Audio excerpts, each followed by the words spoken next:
Good morning guys. આ છે મારો પહેલો વ્લોગ. પહેલા વ્લોગ માટે હું નાહી ધોઈને ફ્રેશ થઈ ગઈ. ફ્રેશ થઈને હવે મેં મારા માટે બ્લેક કોફી બનાવી. તેમાં અડધી ચમચી ખાંડ નાખીને રેડી કરી લીધી. ટેસ્ટી બની હતી કોફી. હવે મેં ઘરના માટે ચાય બનાવી. ચાય બનાવીને મારી બેન કંઈક કરતી હતી ત્યાં સુધી મેં કાજલ લગાવી. કાજલ લગાવીને મેં રસોઈની તૈયારી કરી. રસોઈની તૈયારી કરી આજ મેં ભીંડાનું શાક બનાવવાનું છે. ભીંડો કાપી લીધો, પછી અલગ અલગ મસાલાથી મેં ચટણી બનાવી નાખી. ટામેટું પણ નાખવાનું.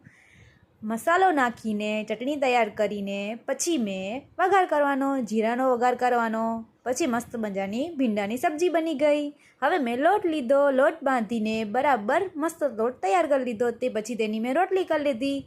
બધાના માટે રોટલી તૈયાર કરીને હું ફ્રી થઈને ટીવી જોવા બેસી ગઈ. ટીવી જોઈને મેં અને મારી બેને થોડીક મસ્તી કરી. મસ્તી કરીને અમે બહાર ફરવા નીકળ્યા. આ છે અમારો માંડવીનો પૂલ.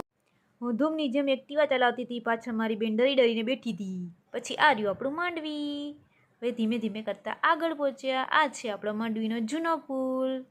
આજ તો વરસાદ આવવાનું લાગે છે, વાદળા ઘેરાઈ ગયા છે. હવે પહોંચી ગયા અમે દરજીની દુકાને. આ છે અમારો દરજી. ચલો હવે દહીંપૂરી ખાશું. ને હવે મેં દહીંપૂરી ખાઈને પાછા રિટર્ન થઈ ગયા.